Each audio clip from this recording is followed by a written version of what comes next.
gustaría conocer una opinión tanto de Joel como Francesco respecto a qué efectos pudiese tener en el equilibrio biológico los huertos de kiwi respecto a la utilización permanente del cobre invernal, ¿cierto? Durante toda la etapa, durante el invierno, la primavera. ¿Qué efectos podría tener en los controladores naturales a nivel de huertos? Si eso podría provocar algún desequilibrio o la aparición de nuevos focos de otras enfermedades que conocemos, producto que siempre los kiwis se han mantenido con una baja presión de agroquímicos o de pesticidas, y con el uso masivo del cobre, tanto en la etapa invernal como en vuelvo a reiterar, si esto podría ocasionar algún desequilibrio biológico que nos traería la aparición de otras amenazas biológicas.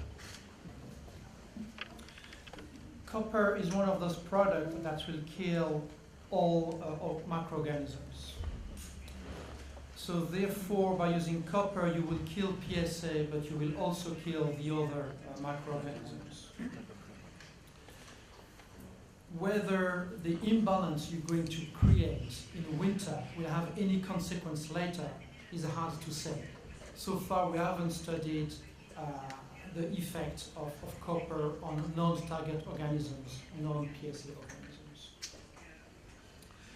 Probably when you use copper during the growing seasons, you might kill also some potential biological control agents, some microorganisms that would be living on the plant, and by simply competing with PSA for nutrients and for space, might reduce the incidence of PSA. As long as you kill PSA and those microorganisms, you would not increase the incidence of the disease. This could happen if you would have, for whatever reason, a resistance or a level of tolerance of PSA to copper. In this case, you might keep your copper and remove the organism which otherwise would reduce population of PSA. As far as, so we're monitoring in New Zealand regularly the PSA we isolate for copper resistance and streptomycin resistance. And as of today, we haven't picked up any resistance to either compound in any of the strain of PSA we have isolated. So that scenario is not working in New Zealand. Okay, in addition to what Joel has said, and I totally agree with what he stated, there could be an effect due to the fact that copper is an heavy metal, and heavy metals are known to bioaccumulate, so they get concentrated in the organic material year after year. That means that actually would be important to reduce their application when possible. So according, for example, to the risk map we have in Italy, and also to what the agroclimatic model has been shown Chile, let's say the results given today, maybe would be important to limit the copper application to the period when there is the chance of getting the disease, and reducing application or avoiding application in period of low risk. In Europe, we have now a new regulation that is limiting the amount of copper you can spray in the whole year. So for us, it's a must to, let's say, reduce copper application. Given that, other possible, let's say, drawback of the copper application are things that we do not know yet in details, that may be linked with the performances of our plant. So the plant that stay in a soil that get, let's say, enriched with copper ion may then face some physiological effect we do not know yet, that may affect productivity, fruit quality, pollen germination, flower differentiation, and other aspects like this one. So those study has not been done yet, but is quite likely that an excess of the use of copper may produce this, let's say, negative effect on the plant physiological parameter. There are some examples known with other heavy metal. One of the most famous examples is the arsenic that has been used for a long period in New Zealand, and in some area they still have the soil so contaminated that it is not possible to grow a plant for food unless you take out all the soil and replace it. Okay. Bueno, la siguiente pregunta dirigida a Joel Vaneste dice: ¿por qué regular el movimiento de compost en Nueva Zelanda? ¿Cuál sería el riesgo si la probabilidad de sobrevivencia en el suelo es menor?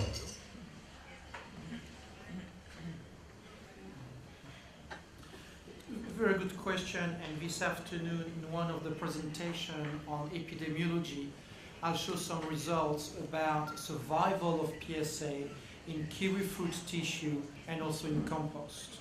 So compost can be made from non-kiwi fruit tissue or from residue prunings from an orchard. We have demonstrated that compost, which is made from tissue in plants that are not kiwi fruit, do not have PSA, and that PSA does not survive in that compost. However, we know that PSA can survive in leaves and canes that have been cut from the orchard, and so therefore if now you would make a compost from kiwi fruit material, there is the possibility that that compost would carry fragments of cane in which the bacteria could multiply, and that could provide a source of inoculum. Okay. La siguiente pregunta para Joel o para Fernando Santibáñez: ¿cuál sería la temperatura ideal de multiplicación de la PSA? ¿Son de 13 a 18 grados o 20 grados Celsius? ¿Cuál sería la temperatura ideal de multiplicación? ¿Sería 13 a 18 o 20 grados Celsius? Sí, las informaciones que hay disponibles citan recurrentemente el rango de 13 a 18. O sea, dicen 15, que 15 sería en realidad el óptimo para la multiplicación. Más menos 3 grados está el rango óptimo. Y cae fuertemente entre 18 y 25 grados. ¿No? De 25 grados es inviable, no se puede reproducir. De manera que a 20 grados ya tiene alguna limitación. Todavía se puede reproducir, sin duda, porque está cerca de los 18, pero ya va en fase decreciente en su capacidad reproductiva. Joel? So in our laboratory we looked at the ability of different strains of PSA to multiply at different temperature. We found that at even relatively low temperature, like 4 degrees Celsius, the bacteria can multiply, but very slowly. And I agree with Fernando, the optimum is around 15 degrees Celsius. However, we found that it grows very well between 15 to perhaps 22, or even higher. Then 22, 23 to 30, the rate of multiplication diminishes, and when it reaches 30, PSA seems to stop multiplying. So those are results of the multiplication of the bacteria in a broth or on a plate in the laboratory. If now you look at the multiplication of PSA on the plant, you get different results, because in this case you have to take into account the ability of the plant to fight PSA. And it seems that when you reach that 20 degrees Celsius, the plant is able to slow down the multiplication of PSA. And in this case, we come to a range, which is the range that Fernando gave, which is the 13 to 18. Gracias. Otra pregunta dirigida a Francesco y a Joel en relación a la polinización. Uno es a través de si el polen es un órgano vegetativo factible de propagar la enfermedad, y a su vez ¿qué importancia tendrían las abejas en la diseminación de la PSA en kiwis?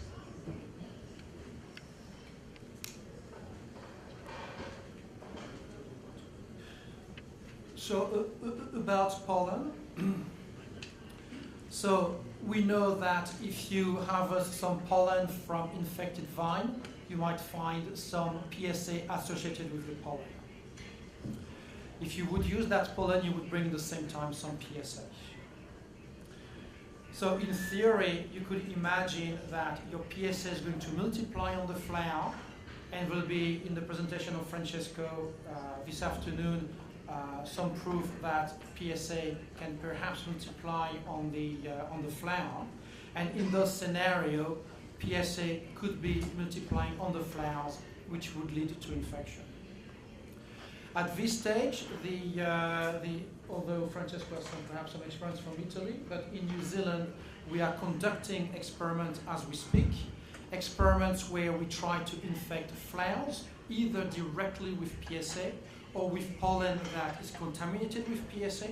And what we're looking for is for symptoms on the leaves that haven't been inoculated, to see whether we have the bacteria moving through the plant and infecting the plant. Those experiments are being conducted now, and we don't have yet the results. About honeybees, we had a couple of experiments where we put some honeybees into infected orchards, and we collected the bees that were coming back to the hives. A certain percentage of those bees do carry PSA back to the hive. So then we looked at whether PSA would survive in the beehive. For that, we used a artificial way, in the sense we put PSA on little plastic discs or on bees that were in little cage, and we put those cages or those discs in different positions within the beehive.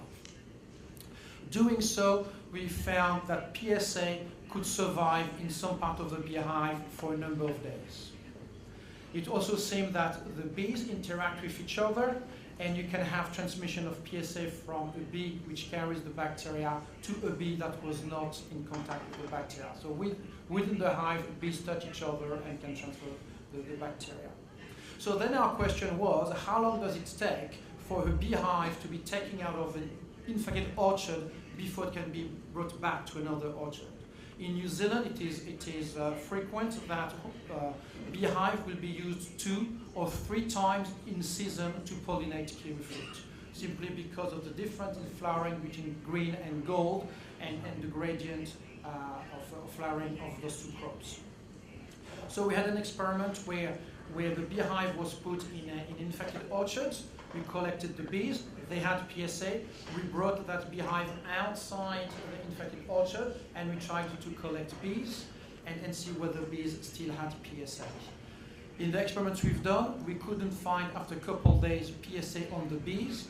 Having said that, the number of bees we looked at was in the hundreds, and I believe we really need to do the experiment, not looking at a few hundred bees, but probably at a few thousand bees, because the frequency at which the bee carried PSA might not be high enough for us to be picked up with the experiments we've done. Okay. In 2009, we performed some experiment, and I think we demonstrated that female flower can be a clear entry point for the disease. And recently, this year, we have also obtained secondary symptoms and even a plant death from the infection through female flowers. The approach we used, I will show this afternoon, is an approach where we can actually follow in real time the movement of the bacteria inside the plant. So we can really be sure of the results obtained. Regarding pollen, we have found that infected male flower produce infected pollen. What was a little bit complex this year was that we also found that closed blossoms, so blossoms that are not yet open, harbor sometime a PSA population inside the closed flower. That is actually pointing out that maybe there is a contamination through the plants till the pollen, but is not so frequent.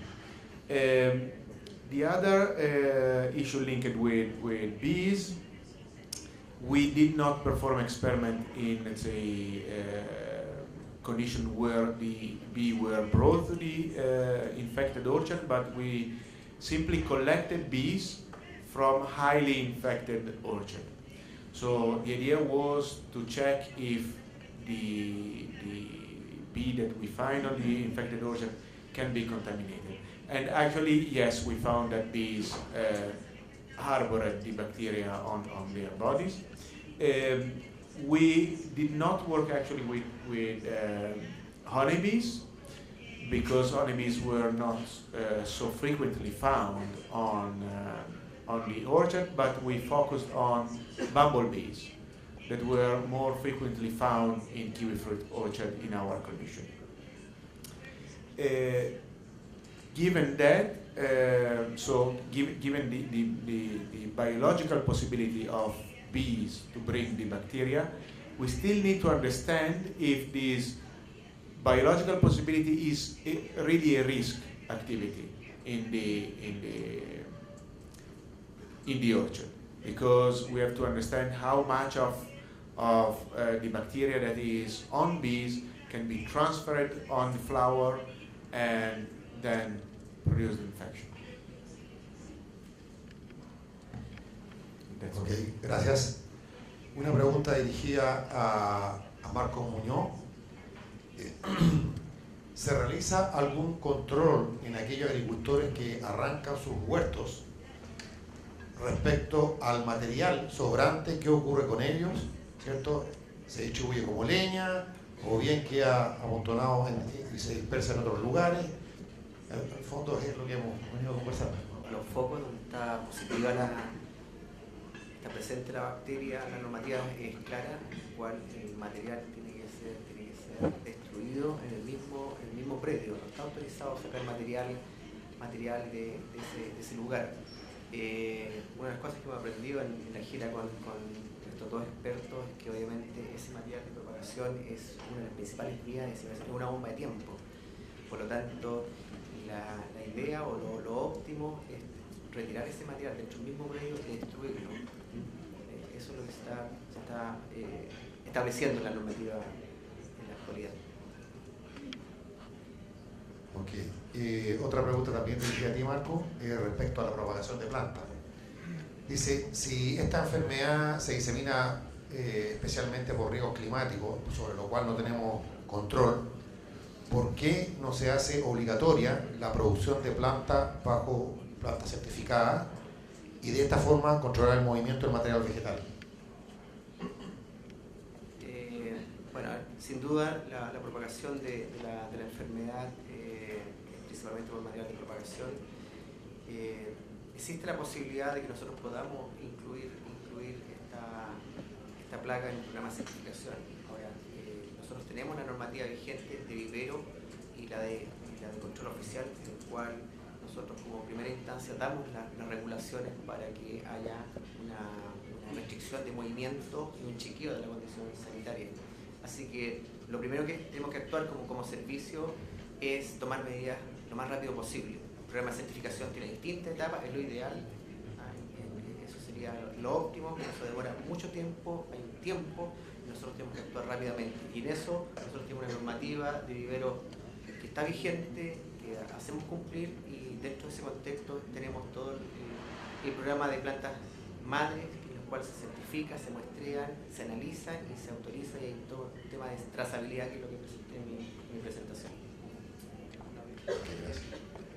Para el Joel, una pregunta bien específica, dice, ¿qué piensa usted?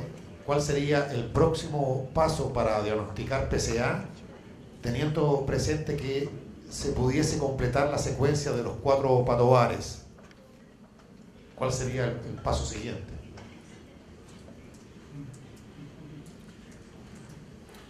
So we have the sequence, the whole genome sequence of the 4 different biovars. And so we can make some comparison of those sequences and see where there is parts of the DNA which is specific to some biovars. With that information, we can now design some primers that will amplify specifically each of the 4 different biovars. The test which we're trying to put in place in collaboration with people in Switzerland, it's called a LAMP assay. It is an assay which is similar to a PCR, but you do not have to modify the temperature. The temperature stays constant. And you can do it with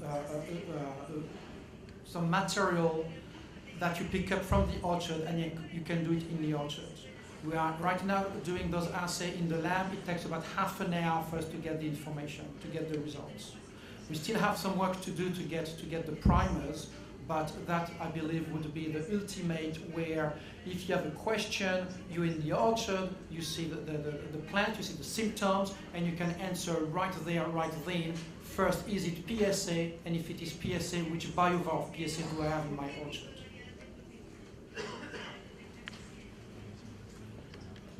Gracias. Esto tiene que ver con una pregunta que se hizo al inicio, una de las primeras preguntas. Dice, para Joel Van Este, para Francesco y también para Matías, ¿cuál es su opinión del uso de antibióticos, su efectividad y las épocas más adecuadas para su uso? Y si a su vez el uso de estos agroquímicos podría tener la selección de otros organismos que no conocemos y que podrían estar provocando pudriciones en post cosecha.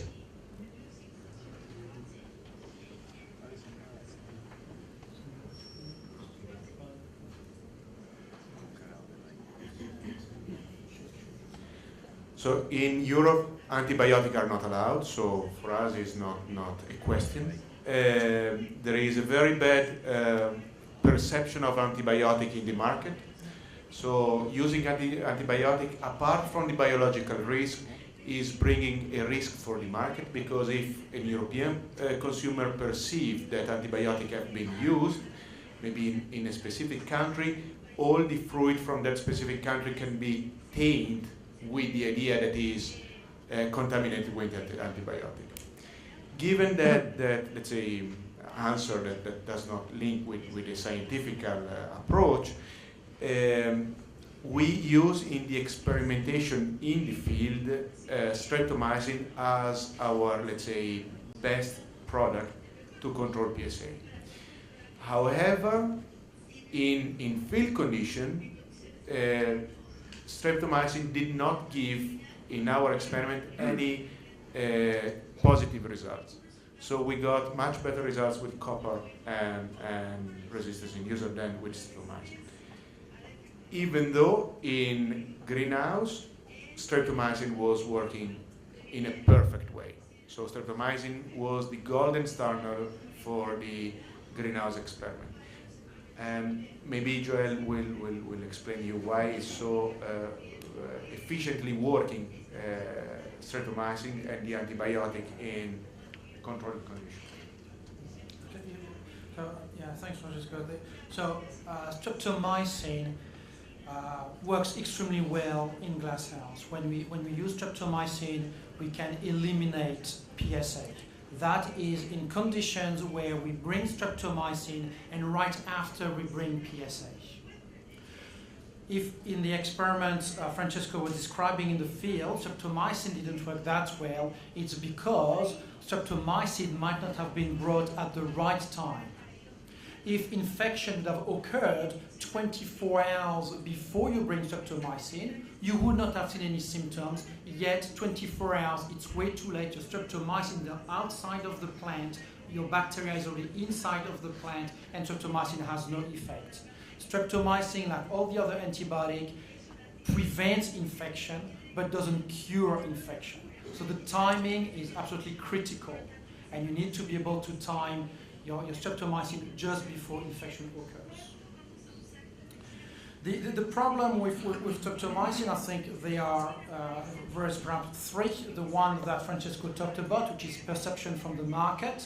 If you want to sell your fruit to people who want fruit not to be for antibiotic, well, you have to follow the rule. Then there is residue. So residue, how can that happen? Well, a little bit of the antibiotic might be picked up by the plant. The concentration of antibiotics, such as streptomycin, you will have inside the plant is never high enough to actually kill PSA. But it might be high enough to be picked up with some very sophisticated chemical protocols, and therefore you might find few parts per billions of streptomycin, and 1 part per billion or 0.001 part per billion might be enough for the European market to reject your fruit. If now we focus solely on PSA and how does streptomycin works for PSA, it does work well, as I said, in the glass house. It works well in the field if you can time your application. And there the problem of streptomycin would be problem of resistance. The problem of resistance of antibiotic cannot be ignored. In the case of streptomycin, in New Zealand, we can use streptomycin for control of 4 diseases: PSA, foul blight on apple and pears, Pseudomonas syringae on stone fruit and palm fruit, and for Pseudomonas syringae tomato on young tomato plants in the nurseries. That is it. You cannot use streptomycin off-label. Why? Because there is potential risks that if you develop resistance in some of those bacteria, that resistance could be transmitted to bacteria which are human or animal pathogen. We do not use streptomycin for control of any human diseases. However, New Zealand wants to keep the potential of streptomycin for control of tuberculosis the day all the antibiotic we have on the market would not work against tuberculosis. So we have streptomycin, we use streptomycin, we have those authorization for 4 diseases because we know it's 4 diseases that are very difficult to control otherwise, but there's also a strong push for all the industries to look at alternative, and the antibiotic we use, it is to give the industry some time to find some alternative. Let's go back to resistance. What is the best way to prevent resistance? Well, somehow the best way to prevent resistance to an antibiotic is to use 2 antibiotics. Because the frequency at which you're going to get a mutation that gives you resistance to streptomycin is relatively low, 1 in 100 million bacteria. But if you have 2 antibiotics, well, then it is extremely low, close to impossible. So a mixture of antibiotic is actually a very wise thing to do. What you do not want is to use 1 antibiotic and to use again and again. So let's go back. I think the question was timing. When you should use spray streptomycin? Well, you need to spray it when you have your pathogen on the outside of the plant, because you're going only to prevent infection. You don't want to do it too late, because then you have the risks of the plant picking up some residue. And you don't want to do it several times in a row, because then you're going to increase the risk of resistance. So recommendation for streptomycin in New Zealand is 2 applications per year maximum. 2 applications will be for flowering, and if you can mix or alternate streptomycin with other compound, the better, because it's going to reduce the probability of selecting strains of PSA which are resistant to the antibiotic. And so the last part of the question was about post-harvest, whether using antibiotics in the orchard would have any effect on the post-harvest rot. As far as I know, there is no such effect. So you do not have any beneficial effect in post-harvest because you would have used streptomycin in the field. Actually, if you have an effect in post-harvest, means you have residues, so it's something that you don't want. No sé si me queda algo que decir después de la excelente respuesta de nuestro especialista, pero mi visión personal es que tenemos que adoptar una actitud mucho más proactiva y más, digamos, consciente y responsable sobre la enfermedad y sobre el uso en particular de productos para controlarlas como este. Personalmente creo que debemos tomar todas las acciones posibles para solamente usar el antibiótico y limitarlo a aquellos casos positivos o muy cercanos al positivo, carteles adyacentes, qué sé yo, que están en un momento de alto riesgo y, como dice Joel, antes de que entre a la planta. Sería un pecado, para mi gusto, mortal como industria, que nosotros usáramos antibióticos en forma preventiva en huertos que son totalmente negativos y que los usáramos sin que lo ocupemos en forma preventiva, sino que después de las condiciones o cayó un helado, hubo una lluvia, usemos el antibiótico. Yo creo que eso es algo súper importante de tener en cuenta, pero es solamente una opinión personal. Eso es lo que yo puedo decir. Yo quería hacer unas preguntas que pregunté a nuestro... No sé si se puede. Ya, yo tengo una pregunta que hacer. Todos yo creo que escuchamos con atención y quedamos un poco mudos y cabizbajos después de la presentación de Joel sobre la violentísima expansión de la PSA en Nueva Zelanda, y la pregunta si a lo mejor hay luces del origen, por qué llegó, cómo llegó y por qué se expandió tan particularmente rápido, entendiendo los principios que señaló, ¿no?, así, de que era un monocultivo, de que había muchas plantaciones una al lado de la otra y todas esas cosas, pero tal vez un poquitito a entender algo más de la biología del patógeno desde ese punto de vista, su riesgo de expansión, por lo que pudiera significar para nosotros, para alguna zona, en fin. No sé si Julio podría profundizar un poquito en eso. Hasta se planteó inicialmente, yo recuerdo en Nueva Zelanda, y aquí hay alguien presente que sufrió esa consecuencia, de que podía estar en el polen, y podía estar en un polen que se hubiera importado desde Chile. Luego se encontró que había presencia en polen bastante más antiguo y antes que se importara desde Chile. Entonces, todo ese proceso y cómo se produce esta expansión tan violenta, sería interesante si Joel nos pudiera comentar. Yo sé que puede estar toda la mañana, todo el resto del tiempo, hablando, que tiene una inmensa y valiosa información. Dejémoslo hablar ahí. No, I'll try to keep it short. So there's a couple points that needs to be made. The first point is the strains from Europe, Italy, France, Portugal, Spain, the strains from New Zealand and the strains from Chile all belong to BioVar 3. However, when we look at the whole genome sequences of all those strains are slightly different. Very small differences that allows us to say the strains you have in Chile is not the strain you have in New Zealand, is not the strain they've got in Italy. So it is not that the strain in New Zealand is coming from Italy, or the strain in New Zealand is coming from Chile, and it's not that the strain from Chile is coming from New Zealand or from Italy. We have a number of isolate from China, which is the origin of kiwi fruit. Kiwi fruit was grown commercially initially in New Zealand. However, it is not a New Zealand plant. It is actually a Chinese gooseberry. It is coming from China. The center of origin is China, and we always thought it would be logical to find the highest diversity of the pathogen also in China. A number of people have been to China, and there they found equivalent of the strains they have in Italy, the equivalent of the strains we have in New Zealand. And the theory is that at this stage, the pathogen is coming from China, went from China to New Zealand, China to Italy. How it came to New Zealand, how it went to Italy, well, that's a big question mark.